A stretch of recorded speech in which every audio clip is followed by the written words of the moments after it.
Perkenalkan, nama saya Wulan Tambunan dengan NIM 19, 12, 14, 16 dari Prodi Sistem Informasi, daerah asal Medan, usia saya 20 tahun.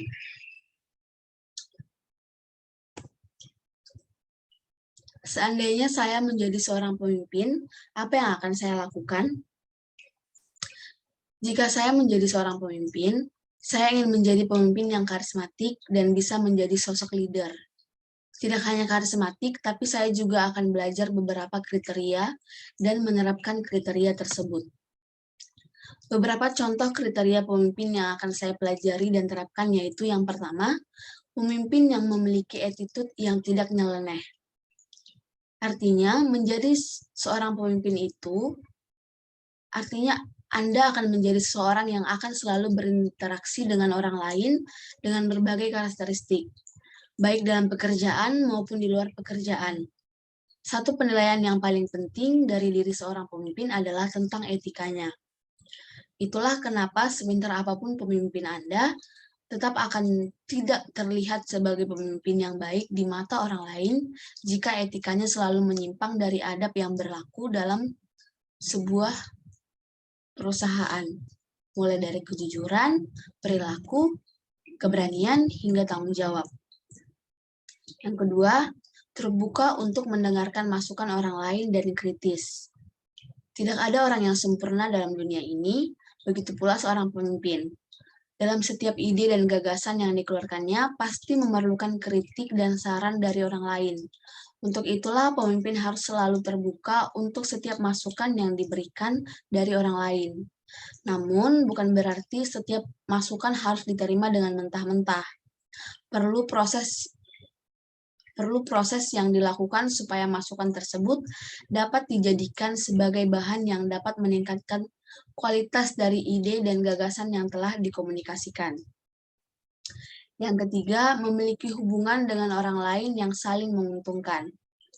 Pemimpin harus memikirkan kembali tentang bagaimana jalan terbaik untuk memiliki hubungan dengan orang lain yang bersifat saling menguntungkan. Yang keempat, selalu belajar dari lingkungan sekitar. Semuanya sanggup diraih pemimpin karena mampu membaca lingkungan sekitar dengan baik dan telah berkomunikasi dengan baik bersama tim, sehingga keberadaan pemimpin dapat menawarkan solusi terbaik dalam setiap pemecahan masalah. Yang kelima, memiliki wawasan luas dan tidak pernah berhenti belajar. Semakin luas wawasan seorang pemimpin, semakin mudah pemimpin tersebut menemukan solusi untuk memecahkan suatu masalah. Itulah mengapa pentingnya seorang pemimpin memiliki wawasan yang luas. Yang keenam, tidak menutupi kesalahannya. Hanya orang dengan berjiwa besar yang sanggup menjadi pemimpin. Karena menjadi seorang pemimpin tidak semudah apa yang kita bayangkan. Diperlukan mental yang kuat karena berani menanggung malu dan dosa pada setiap kesalahan yang dilakukan. Orang lain akan mengurasi rasa hormat kepada kita selaku pemimpin jika suatu waktu ada terjadi masalah yang justru kita tutupi sendiri dan melemparkan kepada orang lain. Jangan pernah melakukan hal ini, yaitu menutupi kesalahan, karena akan menjadi bumerang yang sangat menyakitkan bagi diri kita sebagai seorang pemimpin. Yang kemudian, tidak pernah lupa untuk memberikan apresiasi terhadap prestasi orang lain, terutama bawahan. Pujian adalah kata-kata yang dinanti-nanti orang lain terhadap pencapaian yang telah mereka lakukan, terutama pujian dari pemimpin. Oleh sebab itu, jadilah pemimpin yang tidak pernah melupakan prestasi bawahan, karena setiap pujian yang dilontarkan oleh seorang pemimpin akan menjadi cambuk bagi siapapun untuk lebih semangat dan solid dalam suatu organisasi atau kelompok, baik dalam keadaan baik ataupun buruk. Kemudian, memiliki kecerdasan emosional yang tinggi. Unik dan sedikit orang yang tahu bahwa menjadi seorang pemimpin bukan hanya menjadi orang yang paling pintar dalam berbagai bidang di dalam sebuah perusahaan ataupun organisasi. Dalam buku Leaders at Least, pernah disebutkan pemimpin akan mendapatkan rasa hormat yang lebih tinggi jika mampu mengatur ritme emosi mereka terhadap bawahan, baik dalam masalah pekerjaan maupun kehidupan pribadi mereka. Kemudian, pemimpin yang baik jarang terlihat ragu. Suatu ketika, Anda sebagai pemimpin akan mendapatkan masalah dengan tingkat risiko yang tinggi. Pemimpin harus mempelajari tentang bagaimana nada berbicara dan bahasa tubuh agar tetap terlihat profesional dan tidak ragu dalam mengambil sebuah keputusan.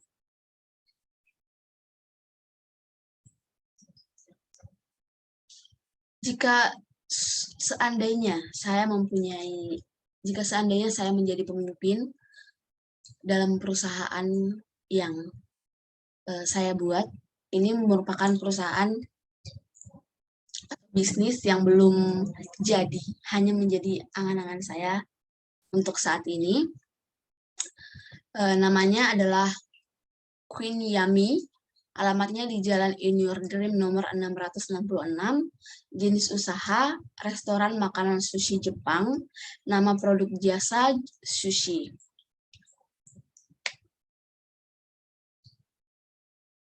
Visi dan misi dari perusahaan saya adalah visinya menjadi pilihan pertama pelanggan menikmati menu makanan khas Jepang yang sehat, praktis, dan terjangkau. Misinya, yang pertama, memproduksi sushi dengan proses dan bahan baku berkualitas.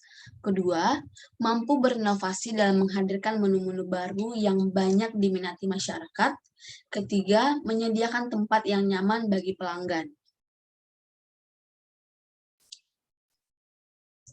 Strategi yang akan saya lakukan dalam bisnis saya yaitu menjaga kualitas, konsistensi rasa, bentuk, ukuran, dan tingkat kesegaran produk sushi. Kemudian, menjaga kualitas produk bahan mentah sushi agar tidak merusak dan terjaga dari bakteri, terutama ikan mentah. Yang berikut, membuat nilai tambah produk seperti menambah varian rasa, varian ukuran, teknik, pengolahan yang higienis, dan variasi inovasinya. Lalu, menetapkan harga yang sedikit lebih murah dibandingkan restoran sushi lainnya. Yang terakhir, merancang servis yang unik pada pelanggan agar lain daripada yang lain.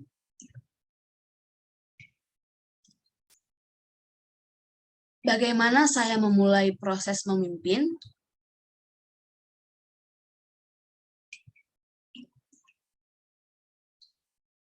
Langkah awal yang akan saya lakukan sebagai seorang pemimpin, yaitu yang pertama, menjelaskan visi misi dari perusahaan saya kepada karyawan. Kenapa ini penting untuk saya lakukan? Agar pemimpin dan semua timnya tahu dan mempunyai visi dan misi yang sama, tekad yang sama untuk menyukseskan perusahaan tersebut. Yang kedua, mengenali tim secara profesional. Untuk bisa menjadi pemimpin yang sukses, perlu sekali untuk mengenali tim secara profesional. Bukan hanya dari nama atau jabatan, tetapi juga karakter, potensi, dan masalah yang sedang mereka alami. Salah satu cara untuk bisa mengenali tim adalah dengan meluangkan waktu setiap hari untuk berdiskusi dan mengobrol di waktu luang atau santai. Yang ketiga, berusaha menjadi teladan bagi tim. Sehebat apapun kata-kata kita sebagai seorang pemimpin, jika kita tidak bisa membuktikannya dengan tindakan, maka kata-kata itu hanya akan menjadi sampah. Bahkan orang lain mungkin akan menertawakan atau menganggapnya sebagai lelucon. Yang keempat, percaya dengan karyawan yang ada. Walaupun sudah menjadi seorang pemimpin, tetap saja pemimpin tidak bisa bekerja sendiri. Setiap pemimpin memerlukan tim untuk dapat mengerjakan pekerjaan dengan baik dan sesuai dengan kemampuan. Oleh karena itu, jika Anda ingin sukses dalam memimpin perusahaan, maka Anda harus mempercayai tim Anda. Yang berikut, memberikan apresiasi kepada para karyawan. Apabila ada karyawan yang bisa mencapai target yang sudah ditentukan atau sukses dengan menyelesaikan pekerjaannya, maka pemimpin yang baik akan mengapresiasinya. Dengan adanya apresiasi dari pemimpin, maka seorang karyawan akan merasa dihargai dan akan lebih bersemangat dalam bekerja. Bentuk apresiasi kepada karyawan yang bisa dilakukan bermacam-macam. Salah satu contohnya dengan memberikan bonus gaji. Yang terakhir, menjadi solusi bagi tim.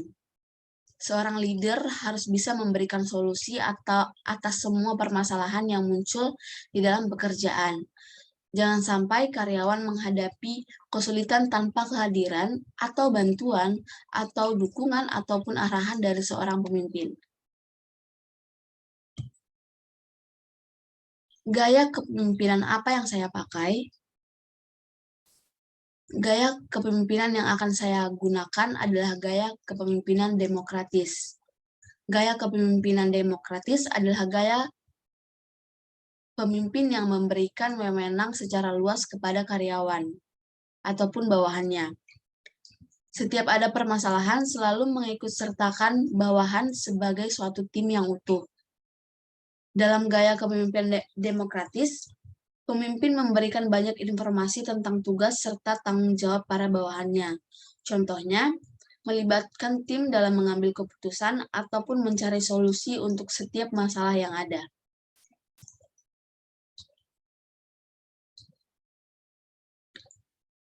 Bagaimana proses saya menjelaskan kepada anggota atau pengikut agar bisa mencapai visi dan misi saya?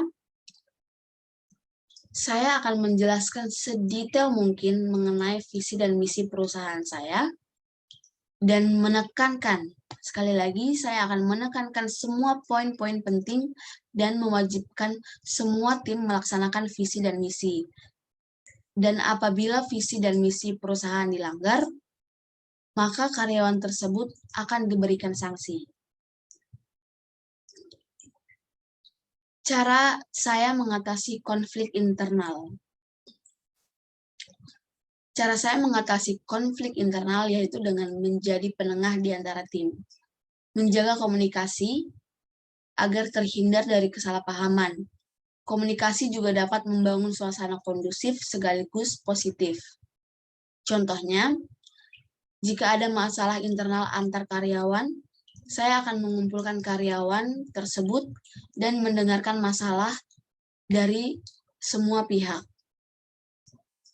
agar tidak ada karyawan yang merasa berat sebelah, dan menjadi penengah bagi karyawan dan memberikan solusi yang tidak merugikan salah satu pihak.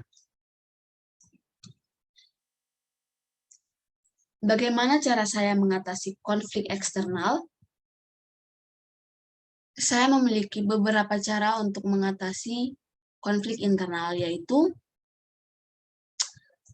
yang pertama, akomodatif. Apa yang dimaksud dengan akomodatif? Akomodatif yaitu strategi penyesuaian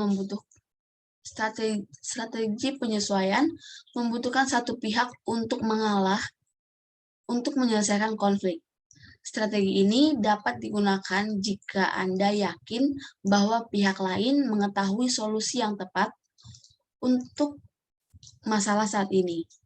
Dengan kata lain, strategi penyesuaian adalah strategi saya kalah, kamu menang, atau saya menang, kamu kalah. Yang kedua, menghindari. Strategi menghindari ini dilakukan dengan menghindari pengambilan keputusan.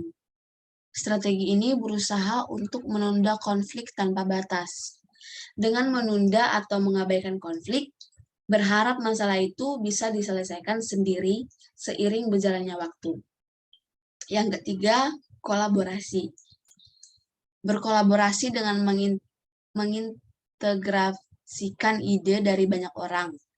Tujuannya adalah menemukan solusi kreatif yang dapat diterima semua orang. Meskipun kerjasama bermanfaat, dibutuhkan waktu yang tepat untuk mencapai kesepakatan guna menyelesaikan konflik. Gaya pengelolaan konflik kolaboratif ini sangat berguna karena dapat memasukkan wawasan dari orang-orang dengan perspektif yang berbeda. Hasilnya, komitmen timbal balik yang kuat bisa terjalin.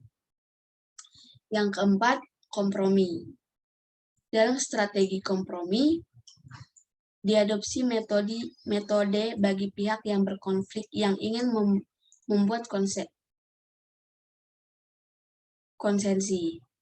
Untuk berkompromi, pihak-pihak yang berkonflik bersedia mengalah atau tidak memberikan apa yang sebenarnya mereka inginkan demi menjaga hubungan dan kepentingan bersama.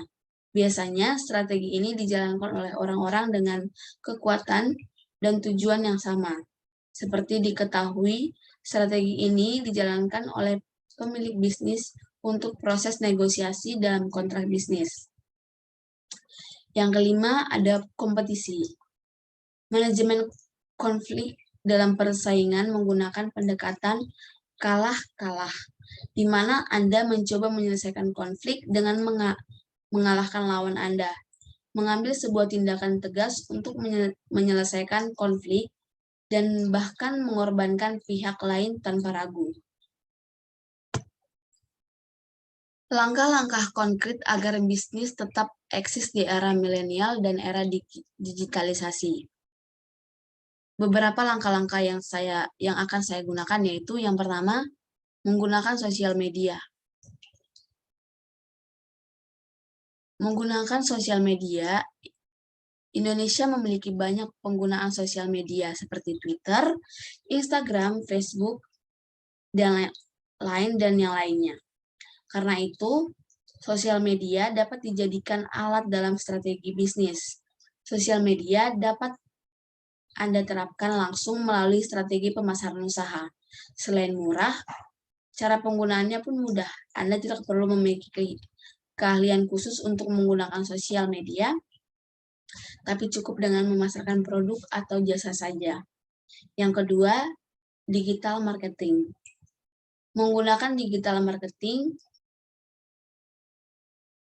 adalah aktivitas promosi sebagai sebuah brand ataupun produk atau jasa menggunakan media elektronik atau digital. Jika Anda tidak bisa menggunakan digital marketing, Anda juga dapat menggunakan jasa perusahaan e-commerce yang menjual jasa digital agensi yang dapat membantu mengembangkan bisnis Anda. Yang ketiga, menggunakan aplikasi. Selain aplikasi sosial media, sekarang juga banyak tersedia aplikasi-aplikasi yang dapat digunakan untuk membantu pekerjaan. Misalnya, aplikasi akuntansi, aplikasi pembukuan, aplikasi e-commerce, aplikasi administrasi, dan lain sebagainya. Selain itu, aplikasi-aplikasi tersebut juga memberikan kenyamanan dalam penggunaannya. Contohnya, aplikasi-aplikasi e-commerce yang bisa membantu Anda menjual produk Anda dengan mudah melalui mobile. Yang kelima adalah inovasi. Inovasi juga merupakan bagian penting dalam strategi bisnis bisa maju ke depannya. Seperti yang diketahui bahwa dunia bisnis sangat cepat berubah. Hampir setiap harinya ada saja sebuah tren baru. Oleh karena itu, inovasi sangatlah dibutuhkan agar Anda dapat bersaing dengan kompetitor Anda. Buatlah produk atau jasa Anda berbeda dan istimewa daripada yang lain. Sekian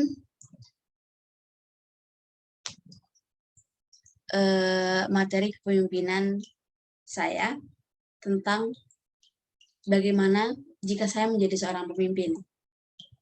Jika ada salah kata atau perbuatan, saya mohon maaf, dan saya sangat-sangat menerima kritik saran yang membangun. Terima kasih, dan Assalamualaikum warahmatullahi wabarakatuh.